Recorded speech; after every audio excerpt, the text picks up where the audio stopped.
Good afternoon, Lisa. Good afternoon, Andrew. Doctor Who and the Claws of Axos, Episode 4. Oh, Axos. Axos. It's the 3rd of April, 1971. Mm-hmm. I wonder what April Fool's jokes there were I don't know. 2 days beforehand. Oh, so that would have been the Thursday, wouldn't it? April the 1st would have been the Thursday. Yes. No spaghetti trees. No. We'll get late for that. Yes. Yes. But maybe somebody did something silly. Mm-hmm. Did you do April Fool's things? Not really, No.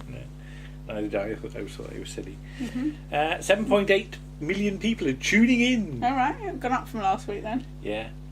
I like the thing about on the notes about everybody at the sort of programme review meetings like Doctor Who and were impressed with it, apart from the head of children's department who thought it was too frightening for children. Yes.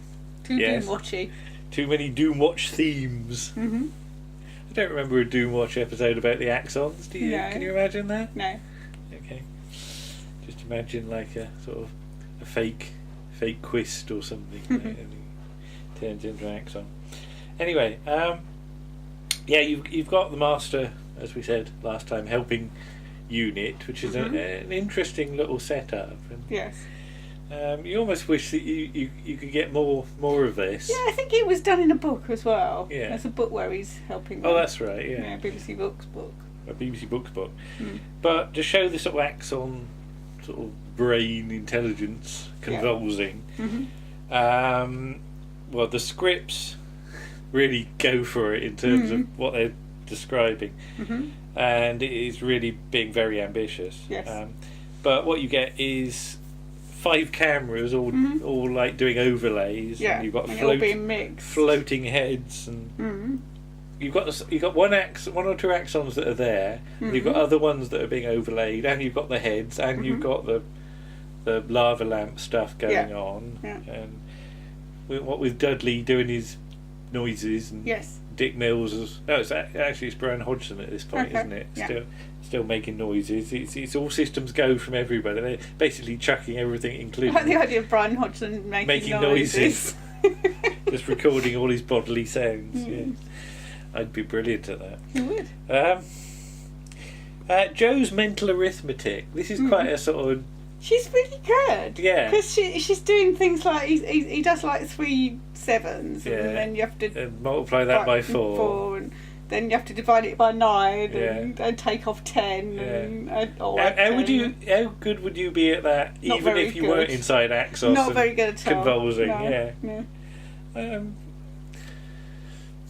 On a good day, I'd be all right, but that's the thing. You know, I don't know. I guess mental arithmetic was a thing at school, wasn't it? You know, you would get asked your times tables and things like that. Yeah, so. that was all right till when I went to senior school, and when we started doing GCSE maths, the person who taught us how to make paper airplanes.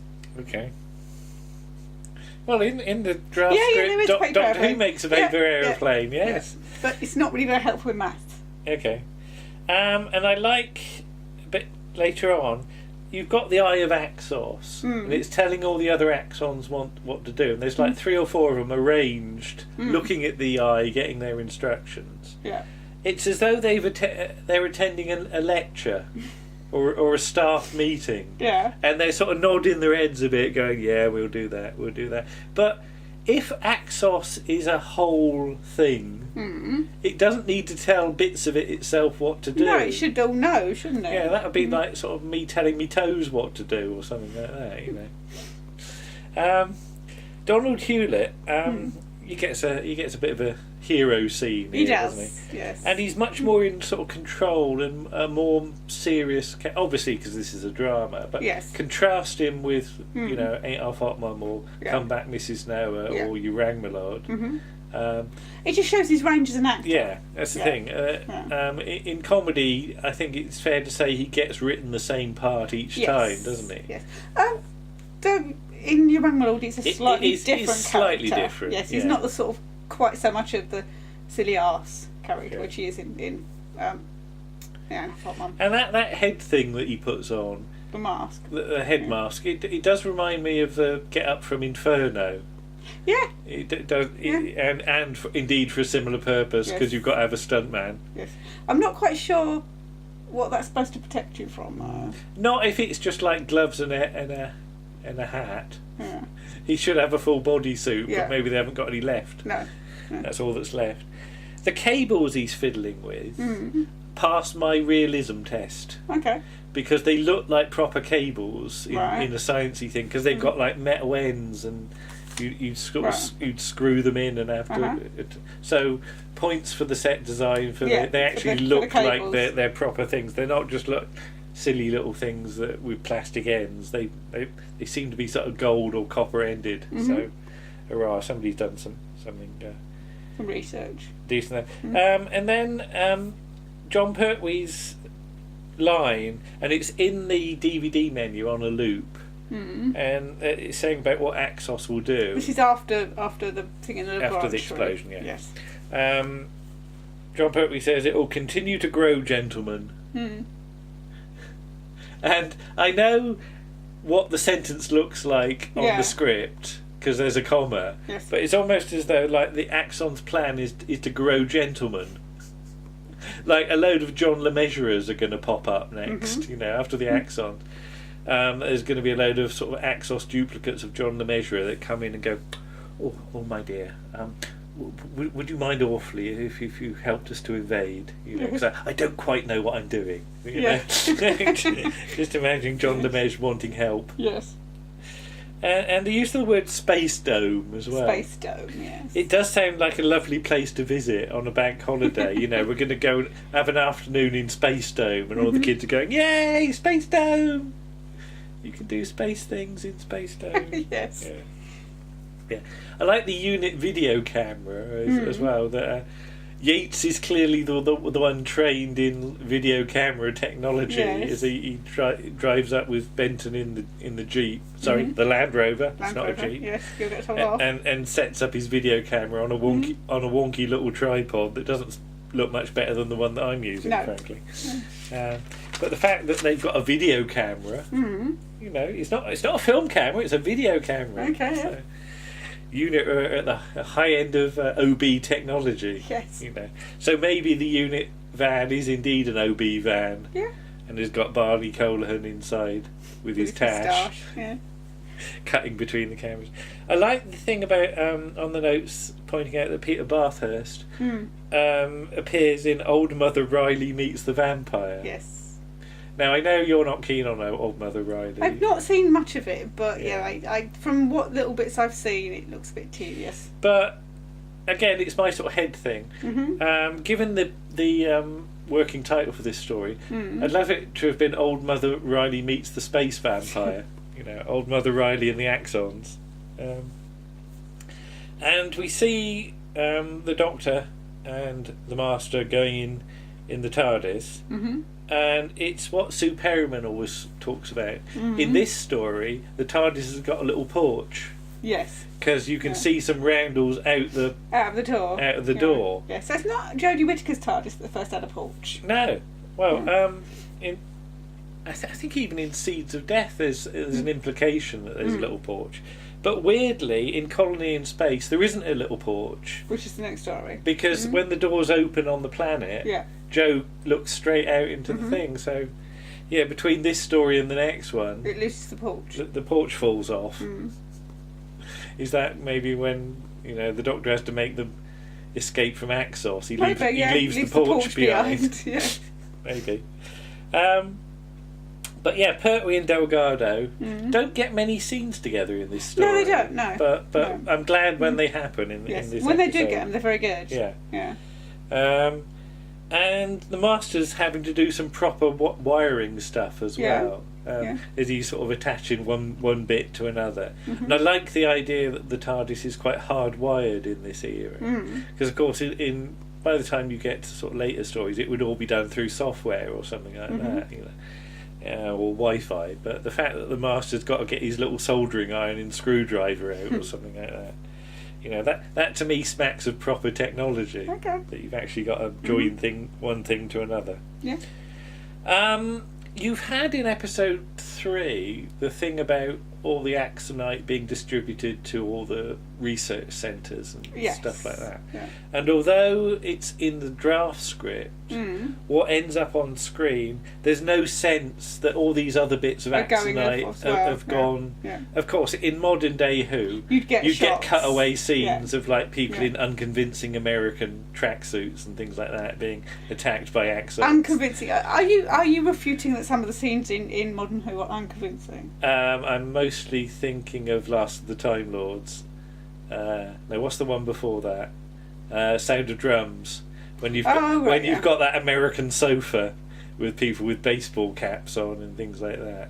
Yeah, it just cuts to America. Oh right. Yeah, okay. You know what I mean. Yeah. People will know what I mean. Sorry, I was thinking of the bit in End of Time with fake Barack Obama. No. I'm thinking of the. You know, when the Master. And the Master in the dress. Does all these. Yeah. I know what you mean. So. Anyway, it's clearly a desperate situation when Axos starts rising out of the earth, though. Yes. As Yates and Benton leg it and leave the camera there. Yeah, they're really expensive. I was going to say, I'd have run back for that camera. But bearing in mind what's going to happen to the Jeep in a few minutes' time. Yeah, I suppose. I can't imagine Benton would have to lug the camera around for the rest of the story on his shoulder. Annoying, the Axon attack. It's sort of good in places, but the fact that the Axons stand in the road and wave their tentacles, and then Benton and Yates in a Land Rover take a while to realise that a Land Rover doesn't have to drive on tarmac. They go, "Oh, there's Axons. Oh, what do we do? We could go on the grass, couldn't we?" Yeah. And it just takes them slightly too long to work it out. It's as though they've never been in a Land Rover before. Or Jeep. No, it's not a Jeep. It's a Land Rover. Sorry. The Axon attack, because you get some nice shots of like the Axons going woo right into the camera, and I can imagine kids being scared of anybody that goes woo at them. I'd certainly be scared of that if I had to watch it. Yes. I'll be scared when I watch it back. Okay. And then of course kablooey, yeah. as they total a Land Rover with a load of flame. It is quite well done actually. Yeah. The fact that it goes all the way down the incline and there's little bits of flame. There's flame all over them. And I can imagine it's like Michael Ferguson having to send his assistant in to stamp on it all to put it all out. Fire extinguisher. Yeah. Powder one or a water one? Wouldn't matter at this point, but CO2 would probably be best, but it's usually safer. And I guess, Pertwee firing the laser gun would be a fairly shocking thing, because people sort of say about Pertwee firing the gun at the Ogron in Day of the Daleks, but the fact that he's firing a gun at his friends or allies is fairly. But he's doing it to just. Oh yeah, I mean there's reasons, yes. And it's.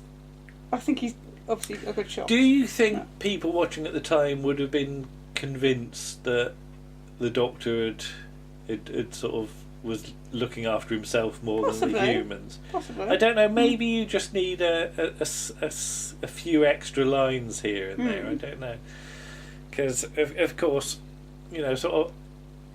I'm trying to see how these stories would have worked on first transmission, and inevitably how it's going to end. Yes. But if you were there at the time and a kid, maybe you would have thought, Doctor Who's turned bad. I don't know. I like sort of Delgado's confusion when Pertwee can't take off the TARDIS because he hasn't put the fuse back in, or whatever it is he took out. Because sort of Delgado sort of looks around as though like something's fallen off. It almost puts it back sheepishly. Yeah, well, no, that's how they play it. The Doctor forgot to put it in. It won't work unless I put this back in. And there's even a wah wah wah wah wah from Dudley. That horrible comedy music that you always get in things. But this time, and what was it you said? The central column is really dusty. It's dusty as arseholes, isn't it? It's dusty, very dusty. And why does it need a man to wibble it up and down? Well, the mechanism's knackered, isn't it? Okay. Yeah. Because, Wibble it up there.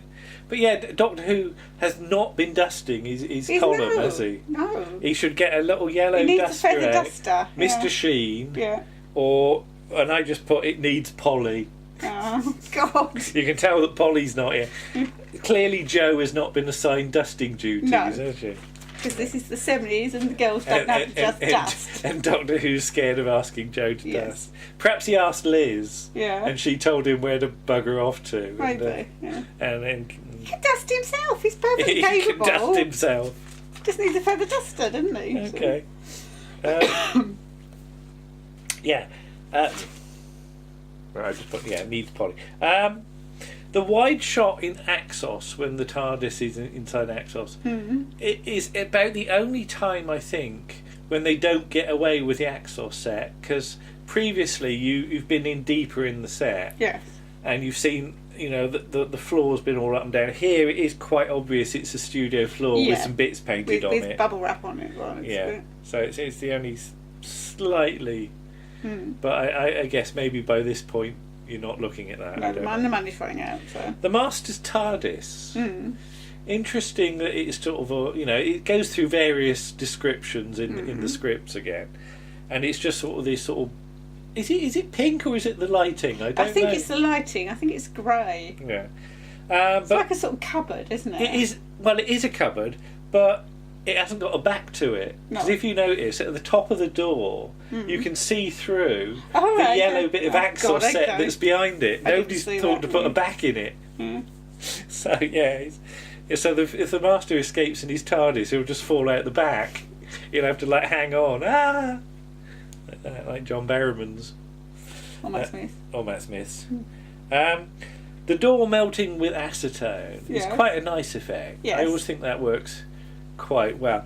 I've used acetone a lot. I never quite like the idea of people chucking acetone sort of willy-nilly about on a set, though, because yes, it melts polystyrene, but if you get acetone on your hands, and I have got acetone on my hands over, it sort of, you get a horrible sort of white layer of sort of stuff on your hands, because it does sort of defat the skin. I mean, you sort of suffer from sort of your hands being a bit sort of dry at times. I wouldn't let you anywhere near acetone because it wouldn't do you a lot of good. No. Isn't that what they put in? Nail varnish remover, But much milder. I don't know. I'd need to analyse it. I mean, acetone you can probably set fire to in its pure form, but it is quite good for cleaning things. It has to be said. So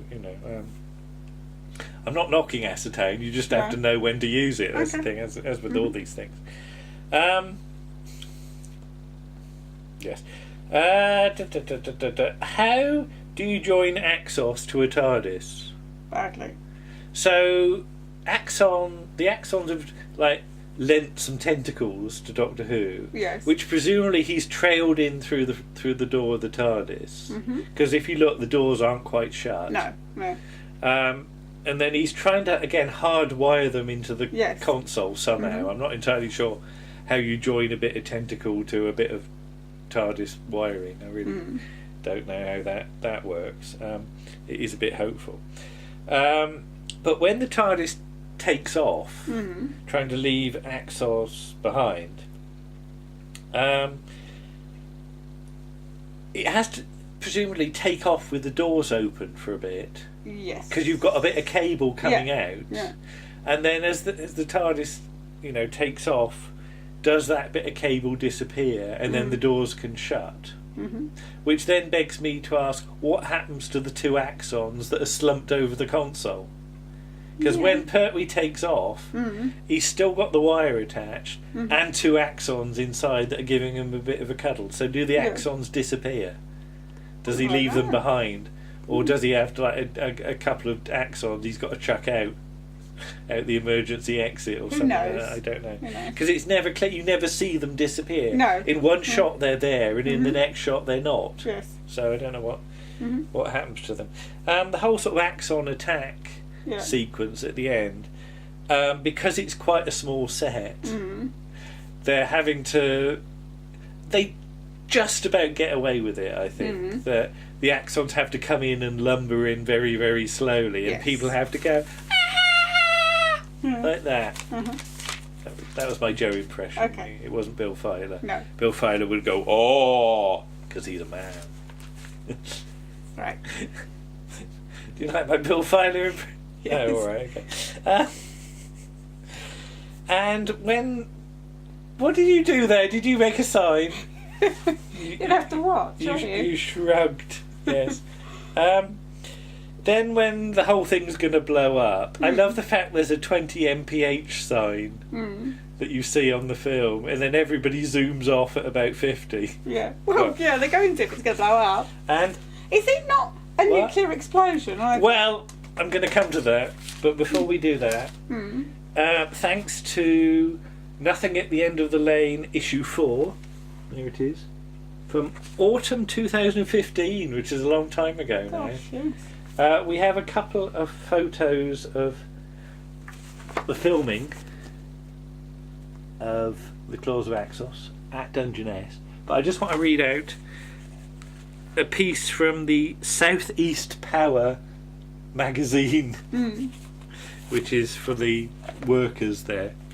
Space monsters at Dungeness, but Doctor Who will sort them out. God, this is small. When monsters from outer space are found buried in the shingle outside Dungeness Nuclear Power Station, one might expect that not far away is a squad from UNIT and Doctor Who, and of course the creepy creatures are brought under control without interrupting the efficient running of the power station, apart from blowing it up. Yeah. In the series. Barry Letts, producing a new episode of Doctor Who called A Vampire from Space, just the one, Right, okay. was looking for an area where it is rather bleak and there is a power station in the background. Dungeness was an ideal location, and the BBC team spent a day at the power station filming sequences.